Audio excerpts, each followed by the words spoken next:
Hey guys, first Regardsman here, and it is time to talk about the July community update for Space Marine 2. Now, Saber Interactive did post this like an hour ago. There's some new stuff in here, like gameplay for the Pyrecannon and a screenshot of the new Chaos Spawn. We're going to be talking about that today. So first up, they said, since it is summer and everyone deserves a break, please expect fewer updates in August. This community update will be shorter than usual, but we promise it's filled with good news. Now, I kind of expected there would be fewer updates in August because this is kind of like the end of their previous roadmap, and they're going to be releasing a new season pass that they mentioned this post here in a little bit. So I kind of figured that August would be like kind of a down month for this game, and maybe some like balance changes from patch 9.1 and stuff like that, but not a whole lot besides that. Now they say a whole new year of free content is coming. As announced last month, a second year of content is in the making with both free and DLC content. This second year means a new season pass too. This new season pass will grant players access to the new DLC content. Overall, it will work the same way as year one did. Let's see what's going to be free. So they say they'll be having a new PvP map. Let's begin with the new PvP map set on Avarax. It is a mix of close quarters and long hallways. This fifth map will be available for every PvP game mode.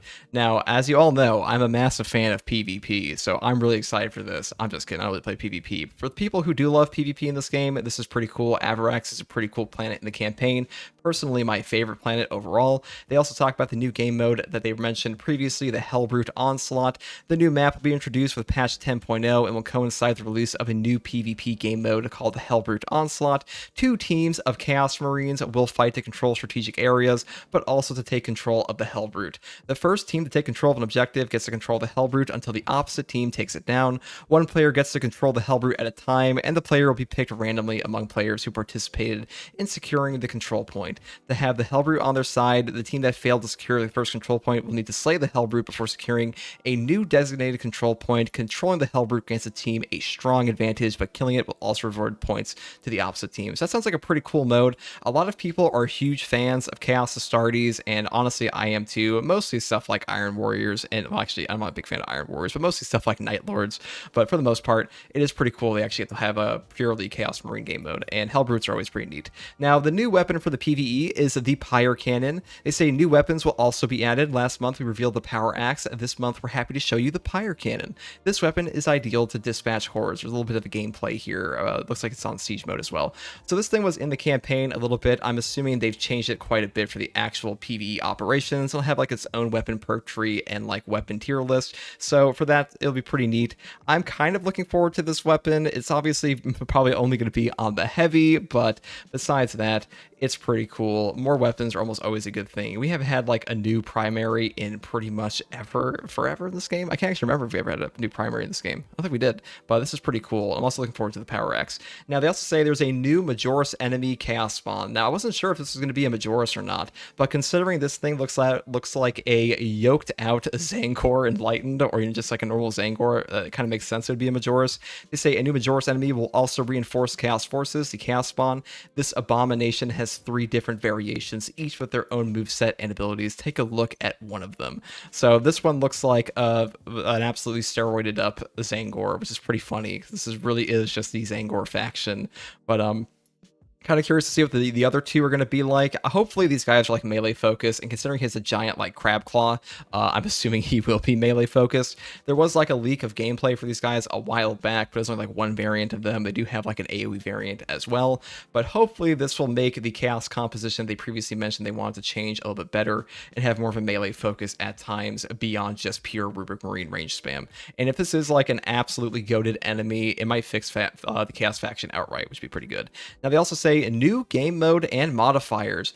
Finally, a new variation will be added to PvE to bring replayability to the game. Some of you might remember when the 4.0 update brought a modifier that forced teammates to stay close to each other to get their shield back. Oh, we all remember if you played, because it was awful and they got rid of it within like a week. But honestly, modifiers are a great thing for these games in general. Following your feedback, we decided to remove this feature to rework it and bring it back later, integrated it in a new game mode along with new gameplay modifiers each week. That's kind of a neat idea. Hopefully they're well-designed gameplay modifiers, because a tight formation was not very fun, and we'll see what they actually do with it. But hopefully the new ones they bring are also pretty neat, because Darktide has a lot of really good ones and some very simplistic ones. Vermintide 2 does as well, they could pull from, and a lot of them are very easy to integrate into the game. So hopefully they get some inspiration from those games, because Darktide and Vermintide are some like the best PvE horde shooters you're going to find. This new game mode will come with patch 10.0. The specific modifier mentioned above will be implemented later though. New free cosmetics and exotic weapons will also be granted for completion of this new challenge. Stay tuned, we'll reveal more on that later. Exotic weapons, that sounds pretty interesting. I imagine they're talking like exotic weapon skins and stuff like that, but hopefully these free cosmetics are more interesting than the previous ones we've got, because so far the best cosmetics we have unlocked for Space Marine 2 have been from like FOMO events on Twitch drops and stuff like that, so hopefully there's like some proper in-game stuff too. They say the Year 2 Season Pass is on its way, which they did mention this previously. They say, first of all, the Black Templar champion will be the first champion of the Year 2 Season Pass coming with patch 10.0. It'll be associated with the Bulwark class. Everybody kind of expected Black Templar to be a Bulwark class exclusive, and honestly it makes a lot of sense. Black Templars are a very popular faction. They're pretty cool, and hopefully this one looks pretty epic, because Bulwark is also one of my favorite classes in this game. Not just because he's OP, he also just has like a great gameplay loop, and Black Templars are pretty damn cool for him. They also say there will be brand new chapters as well as returning chapters. Might see more Blood Angels, maybe even more Raven Guard, though I kind of doubt that. I imagine they're talking about Blood Angels and Ultramarines, because Ultramarines, they could use some more drip at times because we are missing some of their stuff, aside from the like mainly decals in this game, to be honest. Like there's a lot of missing decals for like the knee pads especially. Like you need to be able to put your chapter markings on your knees beyond Ultramarines. That would be nice, but we'll see what they actually do. And last but not least, this second season pass coming with patch 10.0 will be available for purchase in September. Okay, so September is going to be when we get like patch 10.0 is what I assume, because it just seems like September is when they're planning on actually putting out the updates for this. They'd say August would be a bit of a down month, and I kind of expected as much after Siege mode, so I'm not really surprised by this information. July community event, experience rewards for Siege are currently increased by 50% from July 29th to August 5th. I really think they should boost this XP reward they're having here all the way into like all the other operations stuff too, not just Siege mode, because Siege mode really shouldn't be used for leveling. Also, Siege mode is kind of a slog, and Siege mode has a ton of N2 errors in it right now. Like you get disconnected all the time. It takes forever. It would be nice to just have an XP reward for everybody, because a lot of people like playing the operations too, and like being railroaded into like XP grinding for like the prestige mode is already going to like exacerbate the issue of low levels coming to hard siege, but we'll see. Let's see what they do. And the final important thing they mentioned here is that they saw the feedback on blocking weapons being too slow in patch 9.0, and they say the goal of the patch was to establish an even field for all the weapon variants and simplify weapon progression rules, with them having touched over 100 different weapon variants.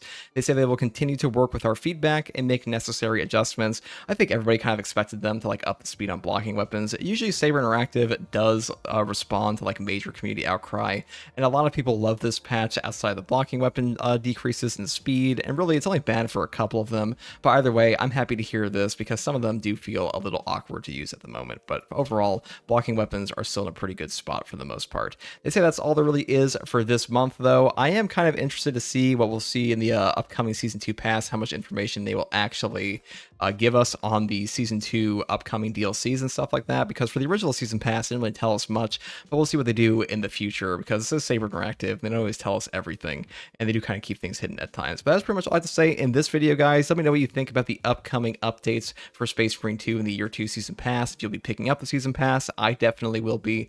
I'm looking forward to the new Chaos Small Majoris, and I'm kind of curious to see how the Pyrecannon will work, and if it'll be as strong as the other options for Heavy. Anyways, guys, if you like content like this, subscribe for more, and as always, take it easy. Bye.